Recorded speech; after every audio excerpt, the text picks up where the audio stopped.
வணக்கம், welcome to Maya's kitchen. இன்னைக்கு சத்தான கேழ்வரகு மாவில் சப்பாத்தி எப்படி செய்யலான்னு பார்க்கலாம். ஒரு பேனில் 2 கப் தண்ணி சேர்த்துக்கோங்க. இதில் தேவையான அளவு உப்பு, 1 டீஸ்பூன் எண்ணெய் சேர்த்துட்டு தண்ணி கொதிச்சு வரும்போது லோ ஃப்ளேமில் வச்சுட்டு 2 கப் கேழ்வரகு மாவு சேர்த்து நல்லா கலந்து எடுத்துக்கோங்க. மாவும் தண்ணியும் நல்லா இந்த அளவுக்கு ஒன்று சேர்ந்து வந்ததுக்கப்புறமா கேஸ் ஆஃப் பண்ணிவிட்டு இதை இன்னொரு பாத்திரத்தில் மாற்றி கை பொறுக்கிற சூடு வர அளவுக்கு மூடி வச்சிடலாம். கொஞ்சம் சூடு இருக்கும் போதே கையில் கொஞ்சம் தண்ணி தொட்டுட்டு இந்த மாதிரி அழுத்தி பிசைஞ்சு எடுத்துக்கோங்க.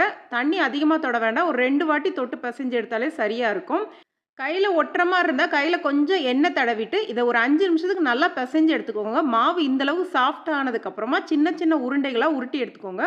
உருட்டும் போது வெடிப்புகள் இல்லாமல் சாஃப்டாக இந்த மாதிரி உருட்டி வச்சுக்கோங்க. உணராமல் இருக்க மாவை மூடி வச்சிடலாம். உருண்டையை தேய்ச்சி எடுக்கிறதுக்கு கேழ்வரகு மாவு போட்டே நீங்கள் தேய்ச்சி எடுத்துக்கலாம். இந்தளவுக்கு சப்பாத்தி மாதிரி தேய்ச்சி எடுத்ததுக்கப்புறமா நான் ரவுண்டாக இருக்கிறதுக்காண்டி இந்த மாதிரி கட் பண்ணிக்கிறேன். வீடியோக்காண்டி கட் பண்ணி எடுக்கிறேன். உங்களுக்கு விருப்பம் இல்லைன்னா நீங்கள் அப்படியே கூட சேர்த்துக்கலாம்.